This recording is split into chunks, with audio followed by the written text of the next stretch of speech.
हाँ, आप शहबाज गिल के खिलाफ भी और इमरान रियाज के खिलाफ भी आप अदालत में जाने का इरादा रखते हैं?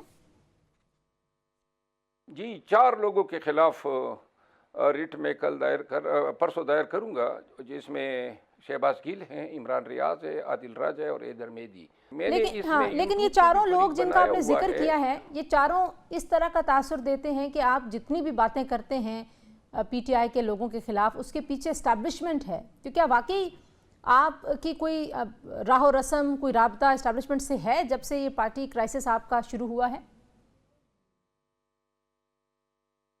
जितना आपका एस्टेब्लिशमेंट से ताल्लुक होगा उतना मेरा ही समझ ले। सही। तो अब ये भी बताएं, मेरा तो ज़ाहिर है एक सहाफ़ी हूँ, मेरा तो इस्टेब्लिशमेंट से कोई ताल्लुक नहीं है ना, लेकिन हमारे यहाँ तो सियासतदानों का तो बड़ा वाजे वाजे ताल्लुक होता है। तो अब ये जिन लोगों के खिलाफ आप जा रहे हैं, ज़ाहिर है इनके इस्टेब्लिशमेंट के साथ भी खुली लड़ाई चल रही है, आप भी इनके खिलाफ जा रहे हैं, तो वो इस बात को भी ऐसे ही पेश करते हैं कि शायद ये भी आप इस्टेब्लिशमेंट के कहने पर करें। मैं इस बात की वजाहत चाह रही थी आपसे। ये जो मेरे खिलाफ 1 साल से ये कैंपेन कर रहे थे जी, तो ये किसके कहने पे कर रहे थे? नंबर 1। नंबर 2 बात ये है कि इनके साथ तो लड़ाई मेरी ज़ाती है। सही। इन्होंने मेरी जगहंसाई की, मुझ पे बेबुनियाद इल्ज़ामात लगाए। मैं वकील हूँ, मैं दूसरों को रिलीफ दिलाता हूँ। लोगों के हक, रेपुटेशन को डिफेंड करने के लिए मैंने 30-32 साल गुजारे हैं। तो क्यों कर मैं अपने इस हक के तहफ़्फ़ुज़ से गाफिल हो सकता हूँ? ये जो सोशल मीडिया पे जो नफ़रत है, इदारों के ख़िलाफ़ मुहिम है, ये वाकई पाकिस्तान तहरीक इंसाफ की पाकिस्तान में जो लीडरशिप है उसके हाथ में नहीं है ये मामला? ये वाकई को बाहर से चलाता है? कैसे मुमकिन है कि खान साहब ये कह ना सकें कि इसको रोकें? उनके आशीर्वाद के बगैर, उनकी मर्ज़ी के बगैर कैसे ये मामला इतना इस हद तक चला आए? और वो तमाम अकाउंट्स फिर पीटीआई के सोशल जो ऑफिशियल आपका अकाउंट है पार्टी का, वहाँ से पोस्ट भी होते हैं, रीपोस्ट होते हैं, उनको वहाँ से फैलाया जाता है। मेरा ख्याल है कि पैसे कमाने के चक्कर में, डॉलर छापने के चक्कर में ये लोग अब किसी के काबू में नहीं आएंगे। खान साहब का नाम तब तक ये इस्तेमाल करेंगे जब तक खान साहब अल ऐलान इनसे अपने आप को डिसोसिएट नहीं करेंगे। अभी शहबाज गिल को जब कोर कमेटी और पॉलिटिकल कमेटी से हटाने की बात आई तो खान साहब ने कहा कि जी या तो ये विलागे छोड़ दें, क्योंकि पार्टी के सीक्रेट्स उसको मालूम हो जाते हैं और वो विलागों में शामिल कर देता है, या फिर वो विलाग करें और ये छोड़ दें। तो उन्होंने कहा जी नहीं, मैं विलाग करूंगा और ये कमेटियां छोड़ देता हूं। अच्छा। तो मैं नहीं समझता हूं कि ये खान साहब की भी कोई बात मानेंगे, ना खान साहब का इनके साथ कोई रब्ता है। ये अपने तई जो हैं खान के खालूजात बने हुए हैं और झूठ मूठ जो हैं किसे कहानियाँ गढ़ते हैं, फला ने ये कहा, फला ने ये कहा, न कोई सोर्स है इनके पास।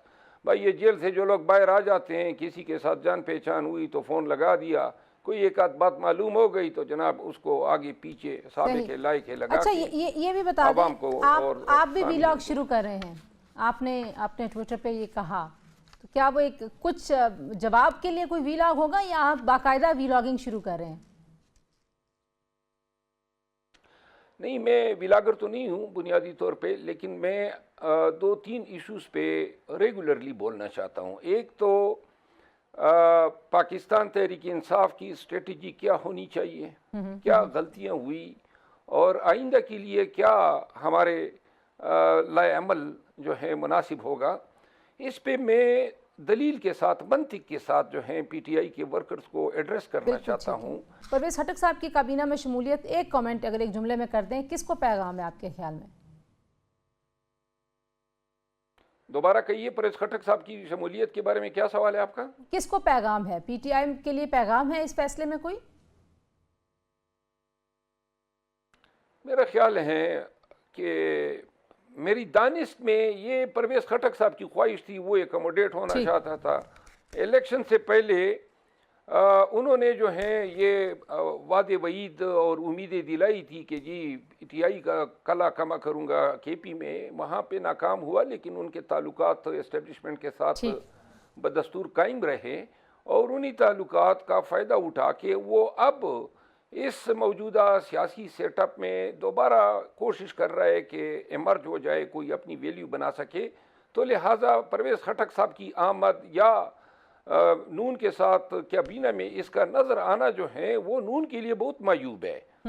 लेकिन परवेज खटक जो है उनको शायद इदराक नहीं है कि ये एक एडवाइजरी के चक्कर में उसने मकाम तो कोई रहा ही नहीं था सियासी, लेकिन अब आइंदा वक्त में इनको याद किया जाएगा कि ये सिर्फ मनासिब के पीछे भागने वाला शख्स था। इनकी अपॉइंटमेंट जो है याद रखें, इनकी अपॉइंटमेंट एस्टेब्लिशमेंट के लिए भी अच्छी नहीं गई है और मैं नहीं देख रहा हूं कि ये 1-2 माह से ज़्यादा चल सकेंगे।